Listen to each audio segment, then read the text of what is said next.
Well, after last week, we swore high and low, never gonna do this again. It's almost like, just a bad relationship. I should say a toxic relationship, which is exactly how I would define me and the PFL organization. It's a little bit of love hate.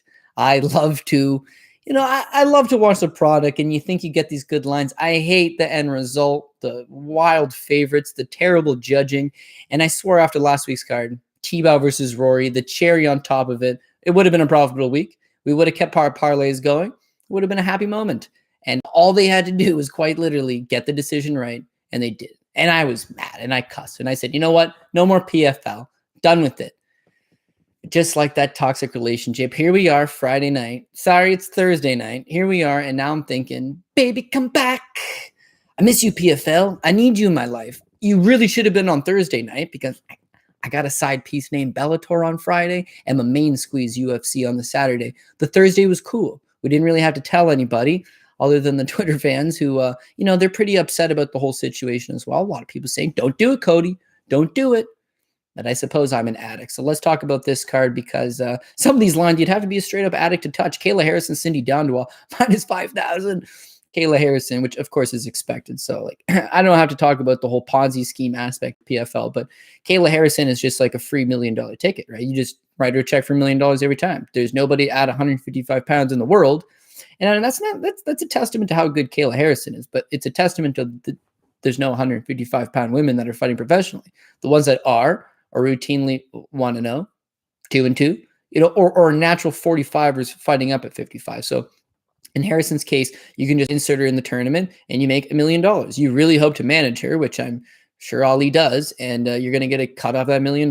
There's just nobody for her. In Cindy Dandois, she's fighting somebody who represents has the experience, okay, has a submission game. So I guess in theory, if we're thinking of someone who might be able to beat Kayla Harrison, you'd need a little bit of durability and you might be able to throw up them, a submission, but I just don't see it happening. Dandois had a very lackluster career.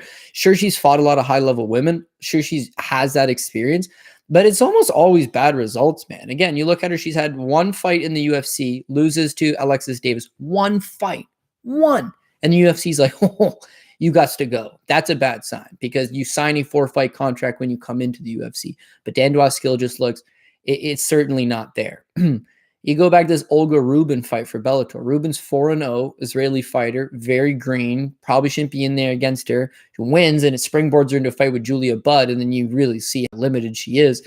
And yet Olga Rubin beats her. She loses to this Aini Rafiarson, right? 5-1 unknown European prospect. And then she gets back on track. 1-2 opponent. Then she beats an 0-0 opponent. Then she beats an 0-1 opponent. Then she beats an 0-1 opponent. Nice 4-fight winning streak. In what world does a 15-5 UFC veteran who's fought in Ryzen, who's traveled abroad, who's a judo black belt, what world are they fighting an 0-1 opponent? But that's the level she's at. So they brought her in PFL because, again, she's not a 55-pound fighter, but she's willing to throw on a few pounds for a chance at a potential $1 million payday. She fights Young in the first round. And Caitlyn Young, aged veteran, good, solid all-around fighter, but another advanced fighter, just too much for her. I didn't think Dandois actually looked that bad in that fight, but I think Caitlyn Young is a little bit past her expiration date herself. So that's all got to factor into it. So now you got this fight with Kayla Harrison. What's your path to victory? Throw up a triangle choke? Like, you going to bet on that? No, but you can't bet on Kayla Harrison at minus 5,000. If you have a prop that's inside the distance, you'd like to think that, Kayla Harrison finishes the thing inside the distance. But, again, Dandois' last the last 4 losses are all by decision. She hasn't been finished in a little over 6 years. But still, there's a first time for everything over the 6. I shouldn't say first time she's been knocked out and submitted, but it hasn't happened in a while. That doesn't matter. Kayla Harrison probably establishes top control, puts it on her, gets the victory. It's just there's nothing really for us to gain off that whatsoever. So we're going to pass off that main event. Go to Anthony Pettis, Rush Manfield. If you know me, I'm a colossal Anthony Pettis hater. Just don't like this guy. I think mostly it was because he was fed to us as being the GOAT. And he was the greatest lightweight that ever did it. And he was flashy. And, I'll admit the Showtime kick is dope. It's badass. And it was the last WEC card ever. So the nostalgia of just what a great moment to cap off a great promotion. It was cool. Did he walk through Benson Henderson in that fight? No. I thought it was ultra competitive, very close. I think the Showtime kick, because of the optics of it, seals the deal for him. How does a guy land that kick and not win a fight, right? So you give it to him. And then since then, I've never been high on him. lost that debut to Bart Pelishevsky of all people, lost to Clay Guida. Sorry, he lost to Bart back in the day, but loses to Clay Guida, big favorite in these spots. Wins the title, and they're telling you how great he is. And he says he's got a barber that travels. He's paying for a barber to travel with him so that he can get a fade or a lineup haircut he's like, I get it every 2 days, get it every day, get a little trim every day. And so he's like, bro, you haven't really made it. You're young, you're the UFC champ. You got to be smart with your money. You got to be humble, and maybe he was a fan favorite. I didn't understand why. What is there to like about Showtime Paris? A little arrogant prick. Did not like him. But I'll admit, the guy's not looking for. Duke's looking for an easy way out. He'll throw in the towel. He'll say the guy can't continue. But Anthony himself, man, like the guy is a warrior. He goes out there, he fights the best guys. He doesn't complain about it. And when he loses, which is more often than not these days, he's not sour. He's just right back to the drawing board. He wants to fight. He wants to compete. And I think I didn't like him because he had like that pre-boy pizzazz. But now that he's not the man, and now that he is on that downswing, I'm starting to recognize a lot more of like the toughness in him. I would not bet him over the majority of people. I do not ever bet him. I fade him almost universally every single time. Dude lost the first round against Alex Morono in a fight I should have fucking had prior to the UFC releasing him. And then we're all over Clay Collard and hit a big plus money Clay Collard ticket on the basis of, it's Anthony Pettis. But hate aside, dislike aside, you can't just auto fade a guy. And so the key to Anthony Pettis, and is why you would love a guy like Clay Collard, and Morono should have done it, is he doesn't fight good off his back foot at all. Like, you pressure him, you get him moving backwards, he's not the same guy. You can actually attribute all of his losses to that exact same style. The Rafael dos Anjos fight, when he lost the UFC title, Rafael dos Anjos backed him up the entire time, broke his orbital bone with the overhand, and just kept the pressure on him the entire time. He's a this is huge, man, minus 500 favorite over RDA is how much people bought into the Anthony Pettis hype. 5-1 favorite. The Eddie Alvarez fight right after, he's a minus 365 favorite. You know what Eddie did? Backed him up to the cage. Took him down. I get that. That was part of the game plan. Back him up. He's not nearly as flashy fighting off the back foot.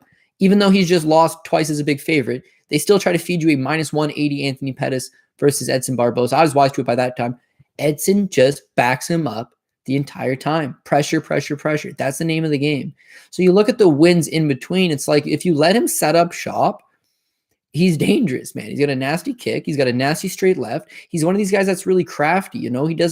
He won't throw the same strike twice consecutively. He'll mix it in. He'll work the leg. He'll go to the head. He'll work to the body. He'll throw that left hand. He'll throw it down the pipe. He'll got the overhand right a little bit over the top. He's got a good hook game. He moves well. He'll set traps. He is a refined striker, but guys that don't care about traps or finesse striking, just make this dirty and make this ugly. Those guys have always had the success with him. Holloway, again, he's a pressure guy. Dustin Poirier is a pressure guy. Tony Ferguson is a pressure guy. I have now just listed all of those losses. Again, Nate Diaz brought the pain to him. Carlos Diego Ferreira brought the pain to him. And with Clay Collard, it was such a good plus money ticket because you knew Clay Collard was going to bring the pain. That's just how he fights. First 2 rounds are easily Clay Collard. Second round is a 10-8 Clay Collard. He drops him twice. He's got Anthony Pettis hurt. Anthony Pettis is raw. In my mind, Anthony Pettis is not only going to lose this fight, but Duke will probably quit for him going into the third. And there's no way he's going to fight in this tournament going on. He just took a lot of damage for a huge free agent signing. You got to fight 6 weeks after getting dropped twice by Clay Collard, eating that many punches.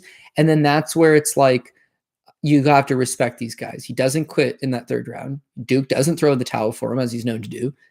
He goes out there and he fights to the best of abilities. And you know something? He lands a nasty head kick out of nowhere. Hurts Collard. Follows it up with a flying knee. Hurts Collard. Why he decided to go to the ground with Collard, that I do not understand. But again, it's like there was no quit in him. And now you lose. And he did take a lot of damage. And they say, we'll bring you back versus Alex Martinez, but Pettis is ill. And it's that same shit. But he's here. He's here. He wants to fight. And I think he's got the tools to beat a guy like Rush Manfio. Rush Manfio is not a pressure fighter. In fact, he's a little bit of a low volume guy himself. Likes to stand on the outside. Likes the one and done striking. That Jolton Luderbach fight, which is his first fight with PFL. He just allows himself to fall behind the scorecards. Just doesn't quite do enough. Ends up winning a split decision. But not a great performance. Gets the win. Does a little bit more striking. But it's almost universally with that striking. The losses before that, the Sydney Outlaw fight and the Jay-Z Calvacante, it's a custom rules bout, sure. So let's just talk about the Sydney Outlaw fight then. It's supposed to be for the Titan FC title.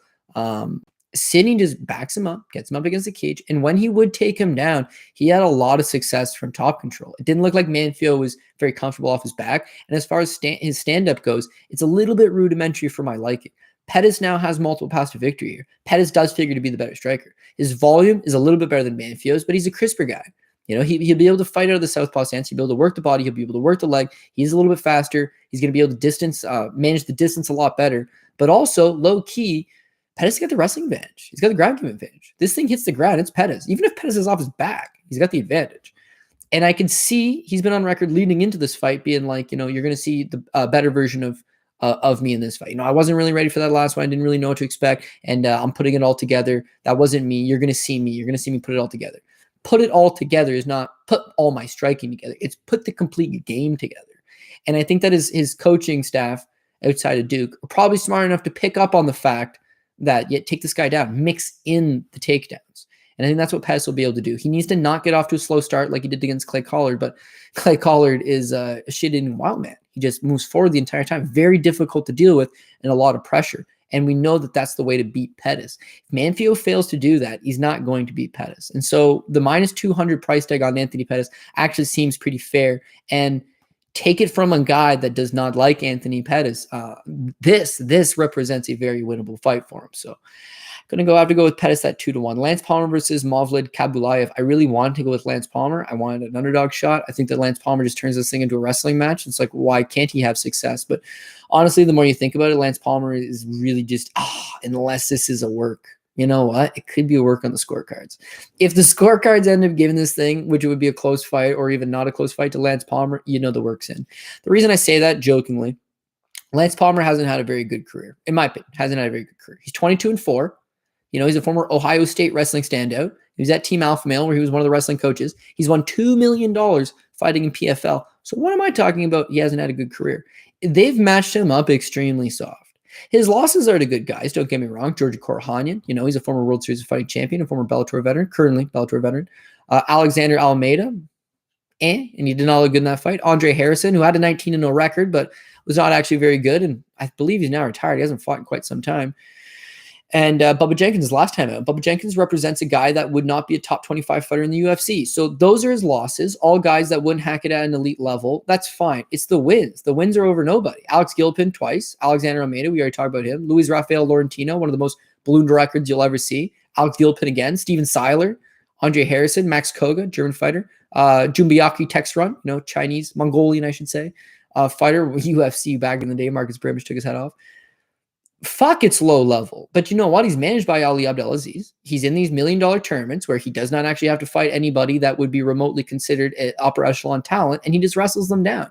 His striking is not very good. Yes, it's tight, but he pulls up short almost on all of his punches. He doesn't wear damage well whatsoever, and he almost always gets beat to the punch, meaning that he will hit you once to get hit, but you're always hitting him first. The counters aren't quite there. He's a guy that's 100% there to get exposed. He's ready to get exposed, but they got an investment in him. If he wins the $1 million, they're cutting a nice check off of that for managerial fees. So they keep putting him in this tournament against lower level guys that would not make it in the UFC, and he's able to capitalize on them and win the money. Fair. So now let's look at the Bubba Jenkins fight. So Bubba Jenkins is also managed by Dominance MMA. He's another Ali guy, so there's nothing to be gained there.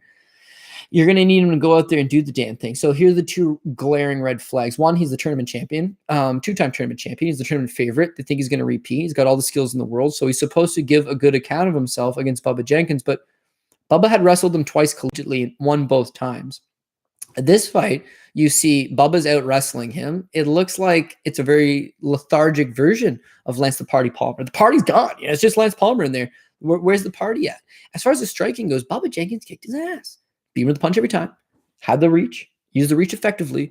It wasn't a good performance from Lance Palmer. So I think at the time, because this is a Lance Palmer loss as a 380 favorite, at the time it was like, oh shit, this is the night of underdogs. And, crazy. Nobody saw that Lance one coming. And hindsight, 2020, always a lot easier to look back in hindsight. It's like in hindsight, he hasn't actually beaten anybody good, and he's lost to a lot of guys that probably wouldn't be classified as good either. So Bubba Jenkins is actually right in his wheelhouse. This is a 50-50 fight, if anything.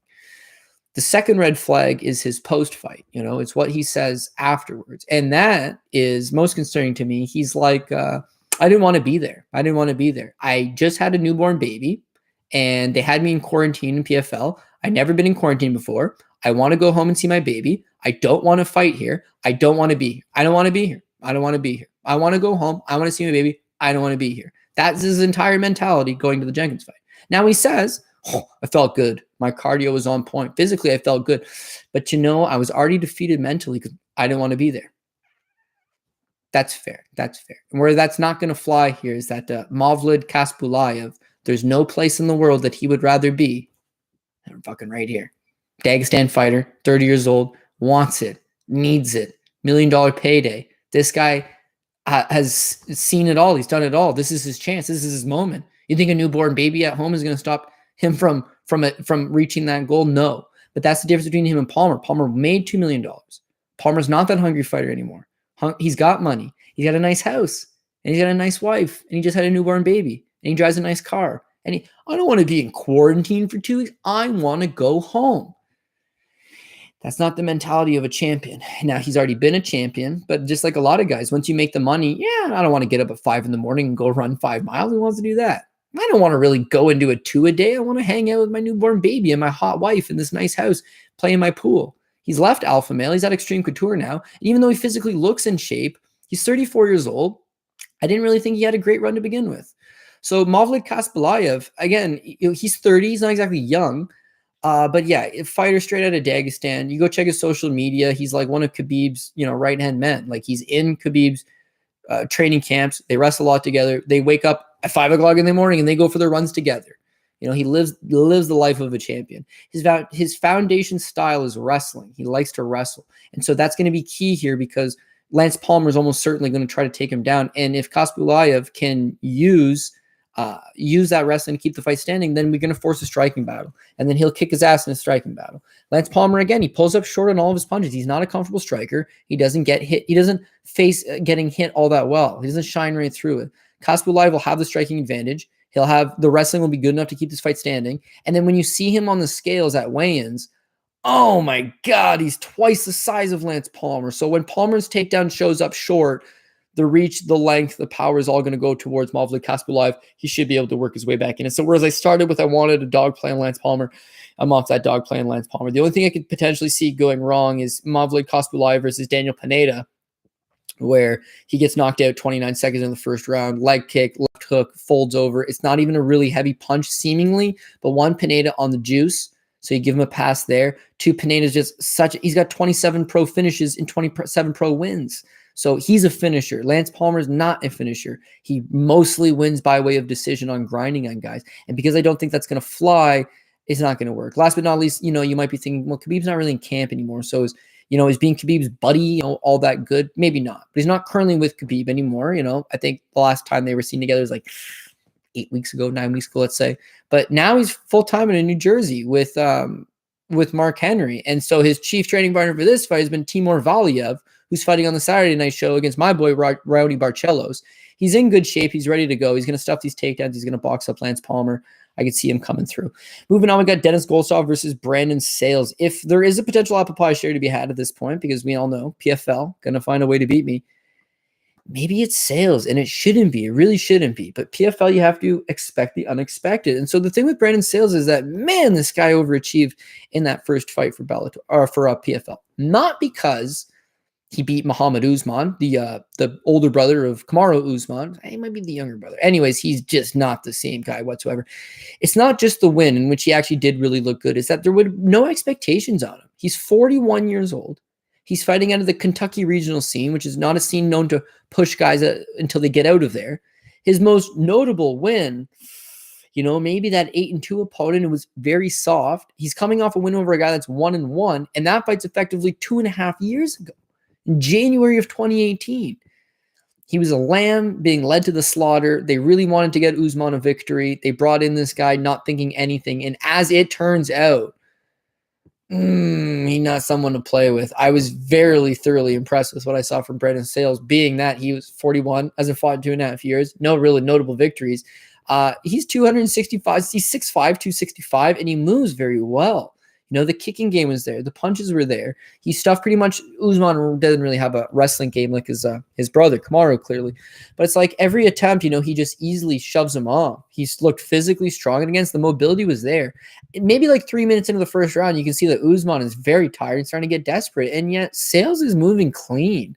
In the second round, it's just like, it's a matter of time, and sure enough, it's a matter of time. He drops him to the ground, big right hand, has him completely rocked, ground game checks out, chokes him with a rear naked choke. Are we going to overvalue that one singular performance? Be like, shit, Brandon Sales is for real. Or do you go back to the fact that he is 41, he has fought limited competition, he is from a softer regional scene, he did have a big layoff.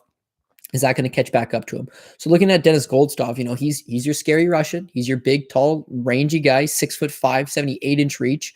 Although they are both the same height, you're going to notice that Sales is a much thicker guy. He's cutting to 265, and he fills it out. Golesov at 245, 246. He's more of a long rangy guy. So this is probably going to end up being striker versus striker. And I would like to say that the combination punching is going to be for Golesov. The speed is going to be towards Golesov, but the resolve might be towards his opponent. And if Brandon Sales is able to march him down, keep him on the back foot, and make this a dirty fight for the kind of plus money that he is officially, because it's Golesov, I believe, 3-1. It's Golesov minus 250 for his comeback on Sales, plus 200. And so, yeah, again, PFL hasn't exactly been kind to a lot of these favorites. Which one's going to be the one to shit in the pie? Sales did look good in his debut. They were bringing him in to fight Verdum. And so to me, that screams they thought he overachieved, and they need to get Verdum back on track considering how the last fight went. Verdum's hurt. What do you do with him? Now you draw this Golesov matchup. Fair. I just don't know. Golesov looked really good against Morice, but Morice looked terrible. We'll talk about him in a bit. He looked okay versus Ali Asayev, especially the first 2 rounds. I thought he looked pretty good. But then he ends up getting caught late. Now, Ali ended up going to win the $1 million, right? So not bad competition.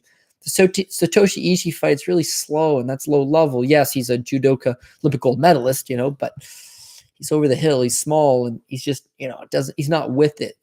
Those fights are a little bit tad concerning at times, but when you see him strike at the best of his abilities, he's pretty sharp, man. He's sharp, he's technical, he's to the point, he's beating on these guys. You see him in camp right now, he looks to be in really good shape, and I think that Golesov probably more often than not does keep this fight standing, uses the speed, uses the rank, or the length, uses the reach, and is able to get the victory. He's a former European combat sambo champion. I believe he's a 2-time world combat sambo champion. And then you check out his online stuff, his seemingly chief training partner for this fight. Where am I seeing that? Nope, they don't got it up. But anyways, he's at Extreme Couture in Las Vegas. So it's good that he's left the confines of his own, comfort zone, gone to Vegas, gotten around at Extreme Couture, worked with the gang, seems to be in good shape, go out there against Sales and pull it off. But I don't know that I'll have too much exposure on this one, despite the fact that in a perfect world, Golesov will make it look easy, will make it look good. It's just I kind of didn't mind Brandon Sales when he brought to the table. Dude earned my respect. We'll see what happens on Friday if he's able to keep the momentum going or not. Brandon Capazloza versus Morice. If you can take an under 2.5 or under 1.5, that's what you hammer. You hammer that all day long. This thing ain't gonna go long. I got Bruno pulling the victory as he pulled the shock upset over my Croatian brother Ante.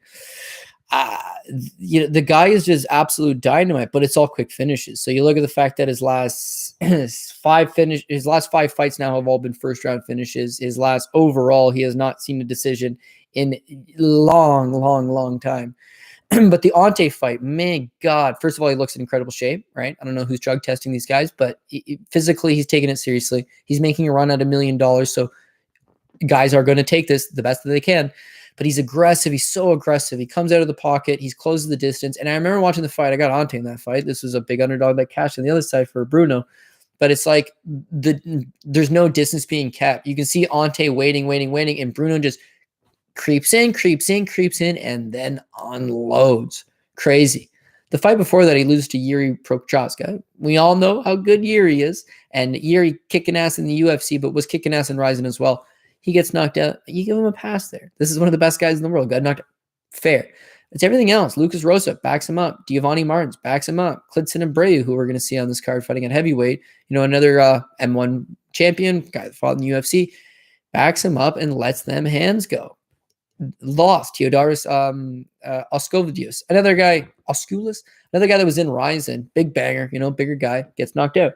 He's killer, beat killed, man. Stand in the pocket and throw with you. And that bodes extremely good for Morice, whose last 6 fights have ended inside the very first round. He's 3-3 over those 6 fights. So 3 of them he's won by knockout in the first round. 3 of them he's lost by stoppage in the first round. That's how Morice fights. So on one hand, it's like, shit, if you're going to give, it's a good price tag for Morice when you think about it that way. It's like it's $275 for Bruno, come back plus 210 on Mo. He wins, let's say we're looking at that last 6 fights. He's winning at a 50% clip, 50% by first round knockout. Why can't he do that? Bruno's been knocked out in the first round, both of his last losses. He's a little bit chinny at times. He fights way too reckless. He's open to get countered.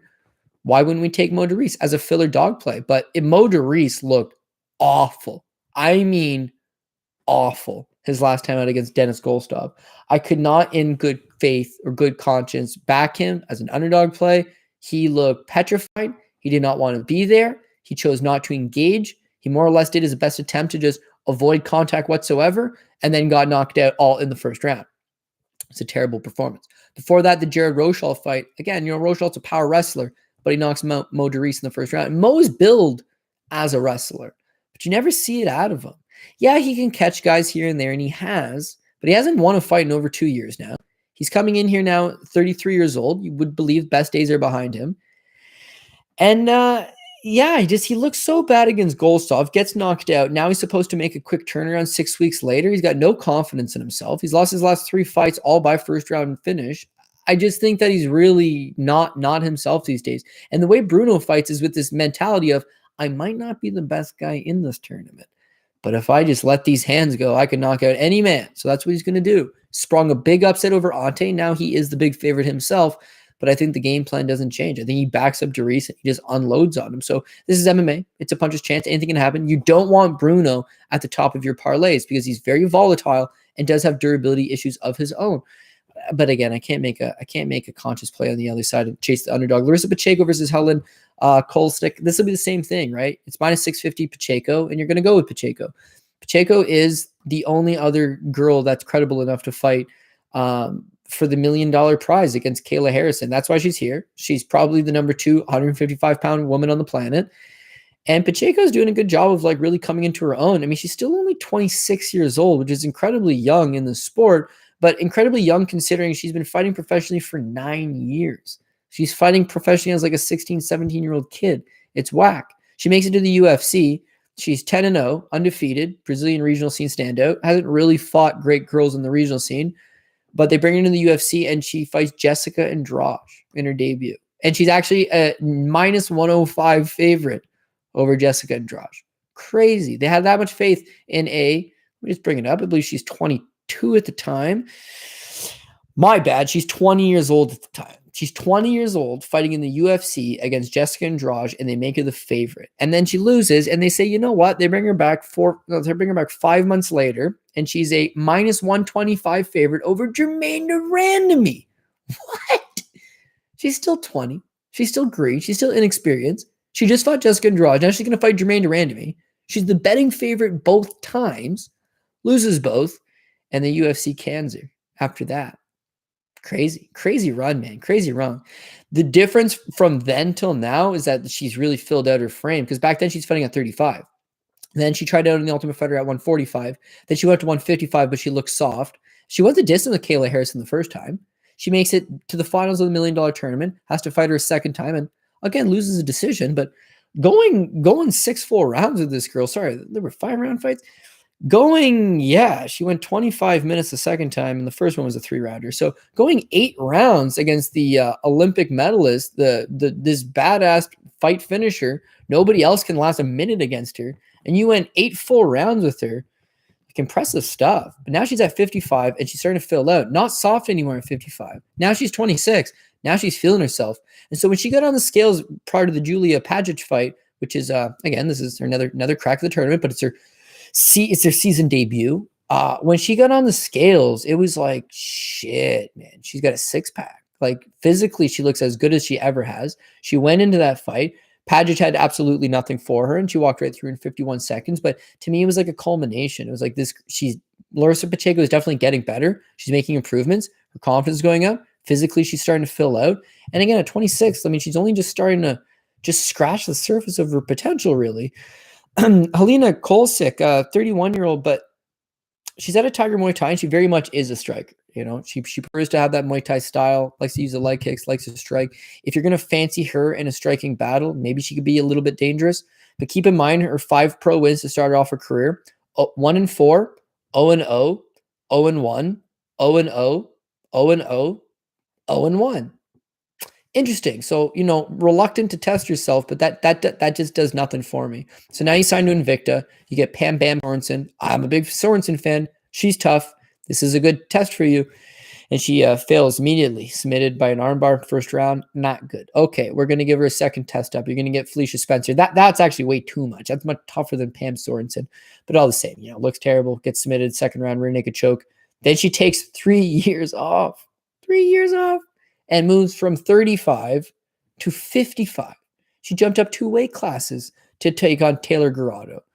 And Taylor Garado, again, honestly, Kohlsick, the striking's there, but Garado just spams the cage control and takedowns whenever she wants. And then you see where Helena is a striker. She's more of a one-dimensional striker. She strikes well. She doesn't really wrestle well. She doesn't fight off her back very well. And Garado does exactly what she needs to do and takes off all the greasiness, takes off all the diciness, and just plays right to her wheelhouse whenever she needs to. Solid enough performance, fair. Pacheco would just be able to do that. I think Pacheco could stand with Kohlsick and defeat her. She's naturally a lot bigger than her. She's got big power. You know, big power for this weight class, I guess I should say. She's only getting better and better, but it's that ability to mix in the takedown and fight to her weak suit. Let's say you get in there and you want to test out your striking and it's going okay. And she's giving you a fit. She's a little bit faster than you thought. She's landing a little bit more than you thought. Just go right to plan B, which is the takedowns and the cage control. And I think that Pacheco would be able to use it extremely well. So the crazy thing about this card is that you've got heavyweights and women lightweight. So like what could potentially go wrong? Everything. So Pacheco at 650, do you want that? Maybe not. But this is her fight to win day and night. Very firm on that. Ante versus Chandler Cole. This, again, they need Ante to get back in the win column. I think he does. This is how much they like the guy. He signed to the UFC. He took a fight versus Cyril Gane, and PFL legally disputed it. And we're like, no, you have a contract with us to fight in this tournament, and we want you in this tournament. They wouldn't even release him. Considering how much business these guys do with the UFC, you'd want to stay in their good books, you know, as a manager anyways. And as a promotion, you know, Ray Sefo and Ali and all these guys, like, why not let him go? But they really thought, hey, Ante's a legit heavyweight. I know people that were actually speculating that he could beat Cyril Gane prior to signing. And now you have Gane headlining a UFC fight, and you've got Ante coming off a shock loss to Bruno and trying to get back in the win column with the fight over Chandler Cole. Like, just not all that great, I guess I should say. Ante also is not invincible, you know. I mean, they booked him against guys that had good names, but weren't exactly the toughest guys going. But the loss to Dion Starring, that's, you know, cause for concern. You know, a Dutch fighter that wasn't known for his kickboxing, former Strikeforce guy back in the day. The Dennis Moldarev fight, you know, big tough heavyweight from Estonia. Fair enough, he gets submitted. It's more so Marcin Tybura. He hurts his leg early in the first round. Then he had fought in. Since the Tybura fight is 2015, he took 3 years off. Comes back and beats a couple good, albeit not great guys.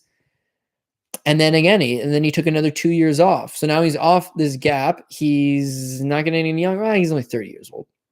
But it's like there's just not enough in between. So Bruno capitalizes and Bruno puts it on him. That's fair. Now you got to fight 6 weeks later after just getting KO'd.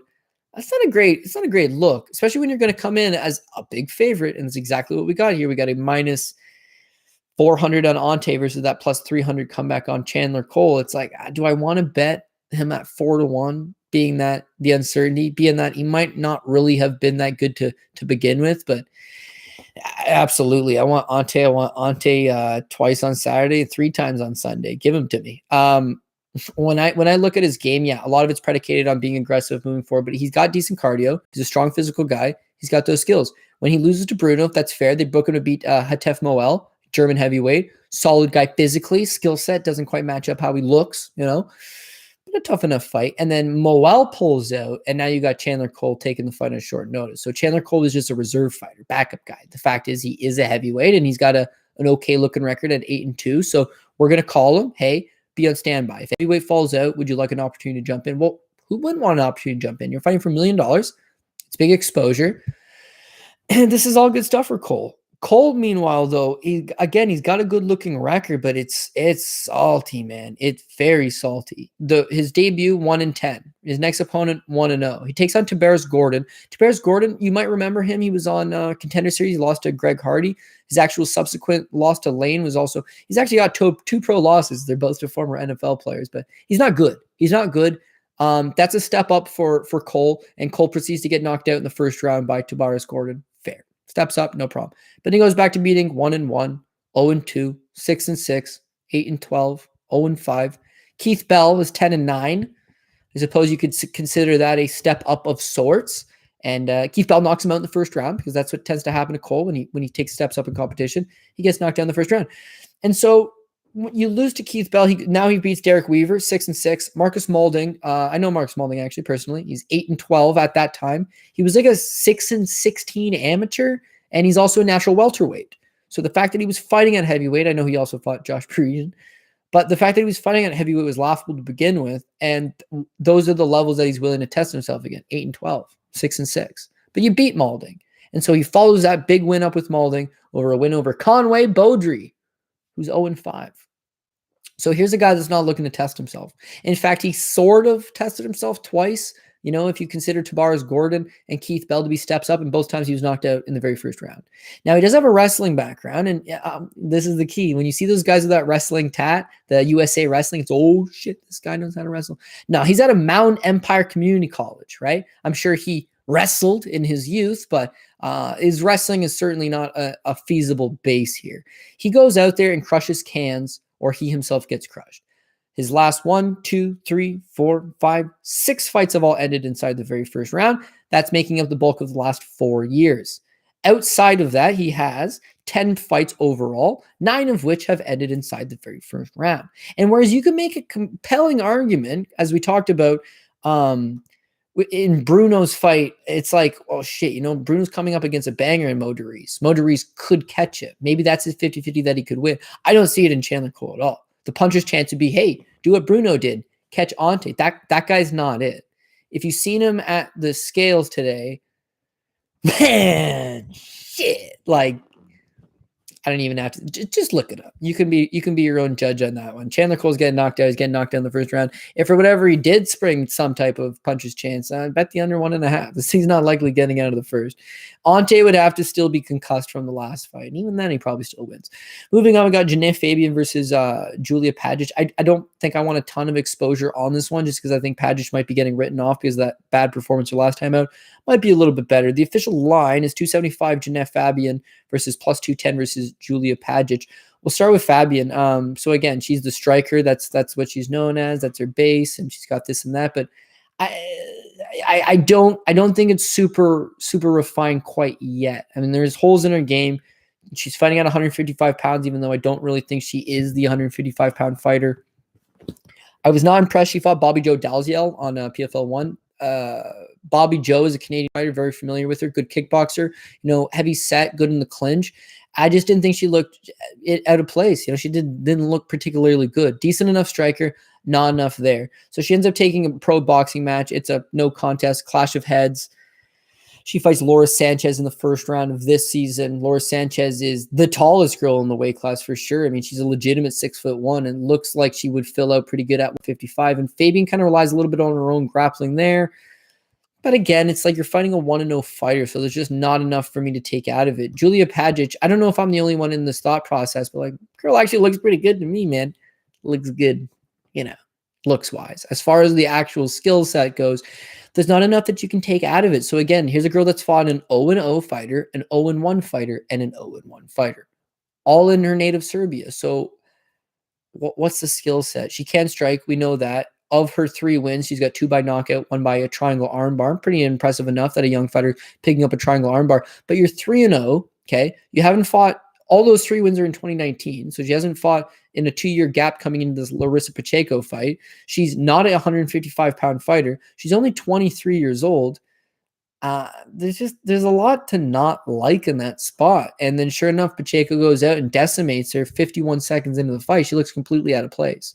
And because she looks completely out of place, I think it's easy to just say, well, Janae Fabian's a much better striker. And, we saw Larissa Pacheco go out there and easily handle her. It's striker versus striker. We got a much better striker in Fabian. Like, why wouldn't Fabian just go and cold-cock her? But again, this is PFL we're talking about, and you kind of have to expect the unexpected. And Paul Shaughnessy's got a theory, if you got a plus money on a girl with a neck tat, you bet it every time. That's kind of what we're facing here in Padgett. So the smart play, if you're smart, you're not degenerate, is that just pass, right? When you need exposure onto this one for. The gun to your head, you're in a POW camp, and they're like, you say now.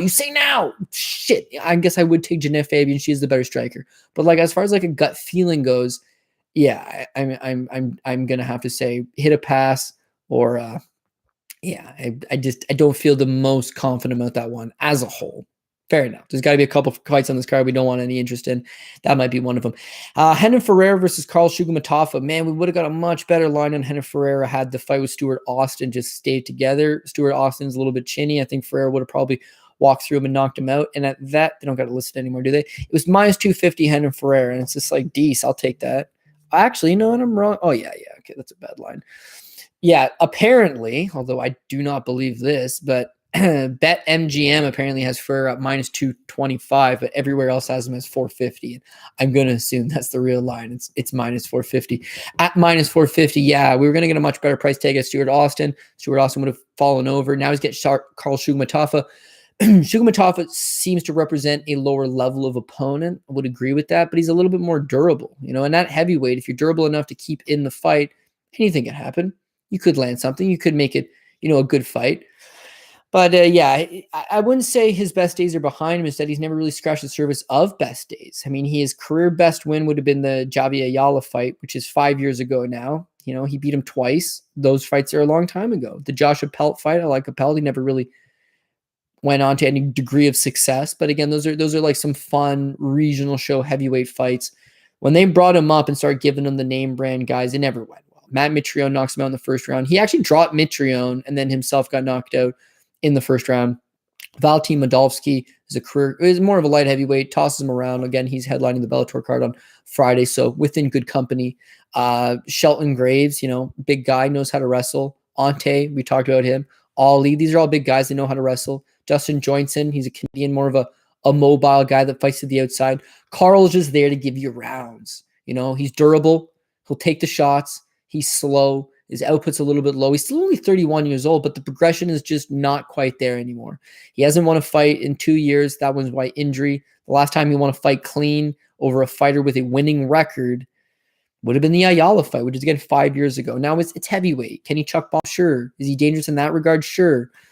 But Helena Ferreira showed us, A, he's got big power, and B, he's a good grappler as well. You don't just get caught in a Fabricio Verdum triangle choke, tap, and knock him out in the same sequence, being a complete putz. He didn't know what he was doing. He's been brought in routinely from other UFC fighters when they need to mimic taller guys because he is a big specimen of a man. Comes in at 6'8" with an 85-inch listed reach.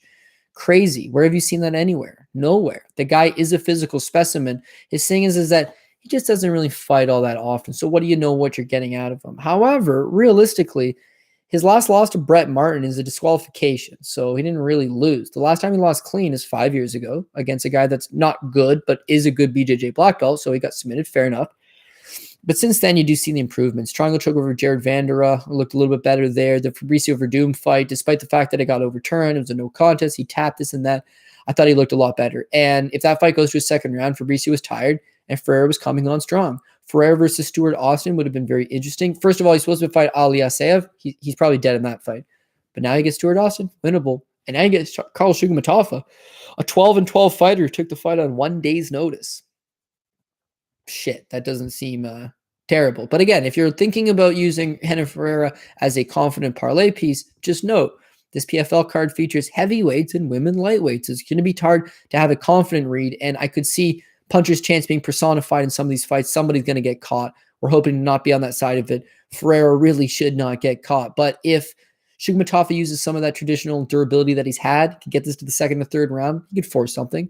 Or, like Ferreira getting himself disqualified, maybe that's how he shits in the pie. And that remains to be seen. Taylor Garado versus Laura Sanchez. Again, we got a fight that you probably don't want a ton of exposure on.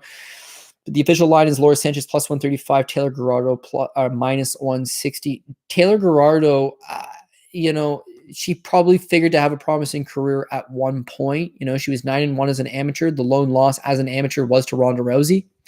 As an amateur, she also beat Raquel Pennington, went on to the UFC and have a notable degree of success. She fought Amanda Bell, Bellator veteran, who had some decent success. Ashley Evans Smith went to the UFC and had a degree of success. That's all as an amateur. 9-1, only lost to Rousey, beat 3 credible girls.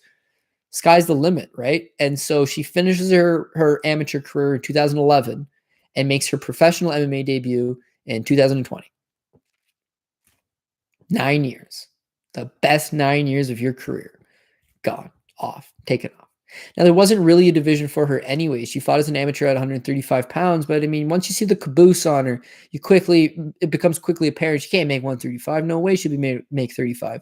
And there's no weight class for 45. The people that do fight at 45, like the Chris Cyborgs of the world, what is she supposed to do? Come off the pine as a 0-0 fighter and fight one of the best? You know, that's what Megan Anderson essentially had to do, and it didn't work out for her. You're inexperienced. There's no girls for you to go fight to gain experience. So what do? You have to fight the best. When you fight the best, you're not the best. You're green. You're learning. Very tough to learn on the job when you're in there against Amanda Nunes and Chris Cyborg and even the Felicia Spencer fight for that matter. So she jumps in the Invicta one-night tournament, the Phoenix series. You know, maybe she can squeeze in a couple fights. She beats Claire Guthrie. She beats Serena De Jesus on a split decision. She doesn't really overly look good. Her husband, Gil Garado, he's one of the jiu-jitsu coaches at Extreme Couture. She's full-time out of Las Vegas. She just fancy herself primarily a grappler. The experience is not quite there. And she's only 29 years old. She is getting better, but you got to learn from being in the cage. 9 years off would suggest that, you know, life got in the way. She did other things. So she loses to Tanisha Tenen in the final of Invicta. And the first 2 fights are exhibitions because they're one-round fights. So they don't count on the record. This one does. And so that's why she comes into the tournament 0-1, in the PFL tournament 0-1, taking on Helena Kohlsick. But again, and we've already talked about Kohlsick. Kohlsick is one-dimensional with the striking. Garado is a lot more one-dimensional with the wrestling. And so whenever she started to get tired, whenever she was getting hit, whenever she's getting outlanded, she just spammed right back down to the takedowns, right back down to the cage control, press Helena up against the cage. And Helena had absolutely no answer. So I would say that Garado would be able to use the exact same game plan here, and that's go push Laura Sanchez up against the cage, grind her, and get a victory out of it. However, I will make the underdog play here in Laura Sanchez. When you checked out anything, again, regional scene and this and that, and just wasn't a whole lot to go off of, everyone credits the fact that she has really good striking. She's got good technical boxing, and that she is legitimately the only real lightweight in this tournament. She's 6'1". She's very big. She's long. She's rangy. She looked good with her pro debut defeating this Miranda Barber. But again, you know, it's a 1-0 opponent. This is your own pro debut. Like, how much do you take away from that? Probably not a whole lot. And then the fight with Janae Fabian, it's like, man, you know, she's losing to Fabian. But this is good for a young fighter, so to speak. She hasn't really faced adversity. She hasn't been able to bank these long rounds. She had to go 3 rounds in that fight. She did fatigue. She did start to get lost at times. It wasn't not a great performance. This figures to be the same thing. Garado's going to press her up against the cage, tire her out, have her way. Garado wins. So maybe we just bet Garado. But when you look at the weigh-ins, it becomes extremely apparent that this girl has a massive size and reach advantage. I mean, massive size and reach advantage. So could Garado use that smaller frame to get under the chin, use the lower center of gravity, press her up against the cage? Yes. Again, all very probable. But she's not a very good striker. She doesn't deal particularly well with getting hit. She did look fatigued to me that last time against Helena, and Helena had no plan B to fall back to. If Sanchez is even just a little bit better than that, she can make this a live spot. And at a price tag of 145, did I say it was? Plus 135 for Laura Sanchez. Yeah, again, this is a PFL card in which I do agree with the assessment that a lot of these favorites are going to hit. It's all about getting the right order of how we're going to go and limited our exposure to the apple pie shitters. However, this Garado minus 165 play, maybe that would be the pie shitter for me. Or if I had to pull the trigger on one single dog on this card, maybe it's Laura Sanchez. But yeah, things aren't particularly looking pretty, I will admit. Moving on, 2 more fights, neither of which are particularly pretty. Caitlyn Young versus Marianna Morisse. Again, this one really does come down to the weigh-ins. I mean, both girls have been like enhancement talent, you know?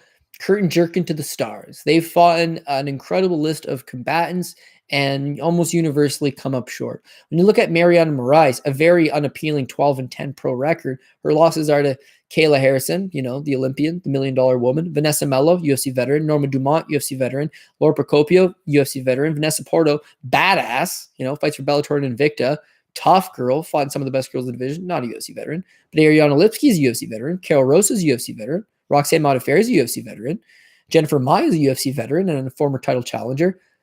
Come on. She's not looking for no easy way out. She fights very, very high level competition and almost always, not always, I know that she got decimated by Kayla Harrison her last time out, but almost always is able to bank some rounds, get some rounds, get going. Caitlyn Young, you're talking about one girl has jobbed out to all these UFC veterans. Caitlyn Young fought Gina Carano on Elite XC Primetime in 2008. That was a huge pivotal moment for women's MMA, and you had Caitlyn Young on the B side of that. She's a women's MMA pioneer of the game. She's the first girl to ever defeat Miesha Tate. She actually beat Miesha Tate's debut, which was in a one-night tournament, and she head kicked her. Legendary. It was a hook and shoot tournament. Hook and shoot. If you even know what that promotion is, you're an OG. It was a pioneer MMA organization. Julie Kedzie, Leslie Smith, Liz Carmouche, Leslie Smith again, Lauren Murphy, Rafael Canuto, who's in fact, definitely a strong brawler. Good BJJ black belt. Now, Pam Sorensen. The losses are all to legitimate talent. So you got two girls that generally are the bridesmaid and not quite the bride. They don't really get over that hump. How do they match up with each other? Morice seems a little bit slower, a little more plodding. Young at 35 has had a lot of wear and tear on her body. She didn't look good against Cindy Dandois, in my opinion, and that should have been an easy fight. But Dandois is a big body, and then it really comes down to weight class. So Young was fighting legitimately at 135 pounds and 145 pounds in years prior.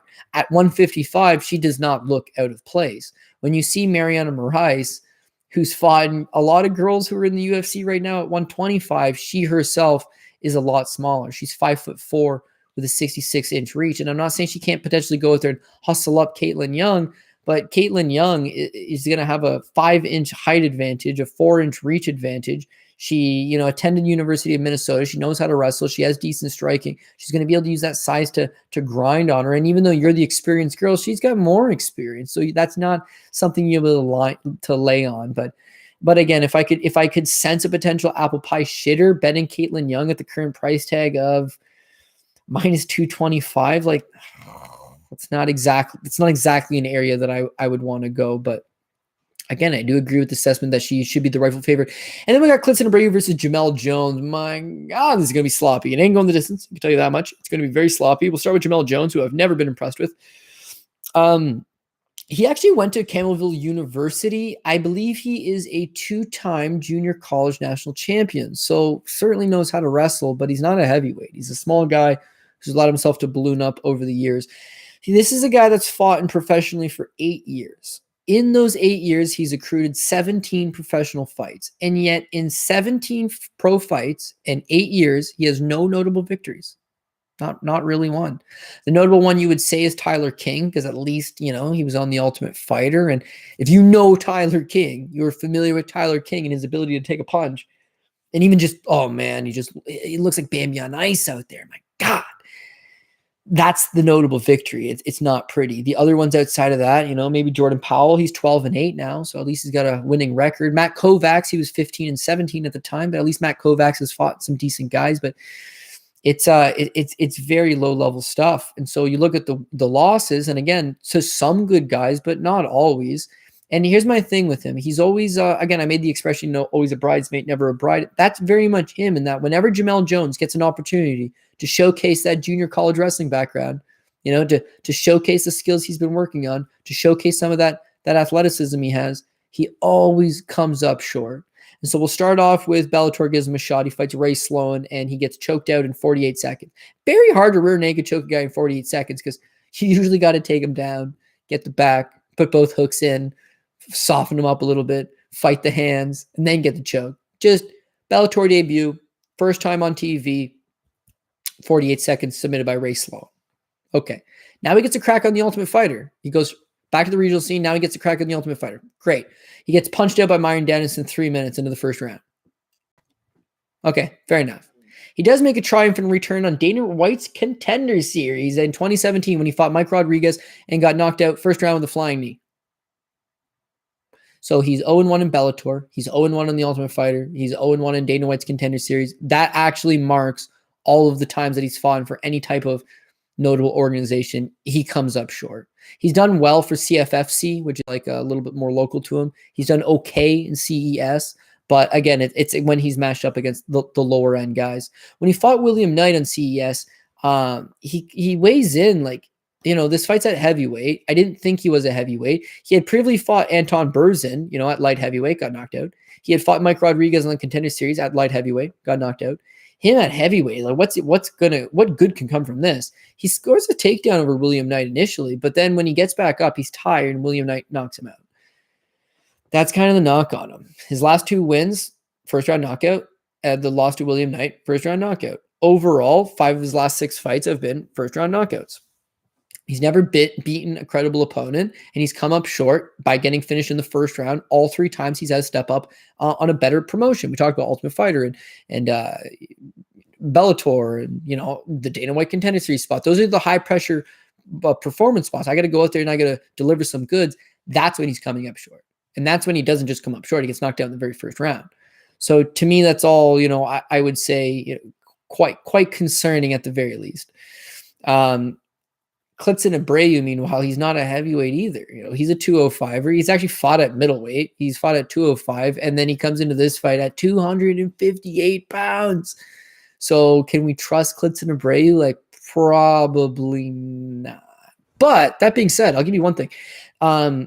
He's always fought in tough guys. So like when he was in M1, they were bringing him in to lose to guys like Viktor Nemkov and Anton Vizigin. But he goes out there, he's springing the upset against them. Against Magomed Ankalaev, who's going to beat Ankalaev? Certainly not this guy. He loses to Ankalaev, fair, but he goes 15 minutes with Ankalaev. And that's not an easy task, but the guy is durable enough, fair. He's got the BJJ. He's a big body. He doesn't quite strike enough. He's a little too hesitant for my liking. I need to see a little more output in him, but maybe it's the bad weight cuts. I don't know.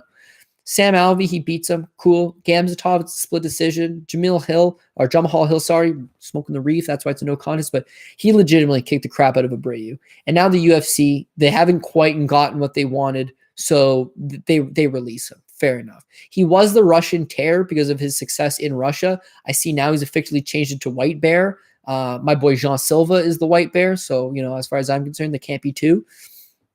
Well, whatever. You got Klidson Abreu coming into this spot. The key is he hasn't fought since the Jamahal Hill fight, which is 13 months ago now.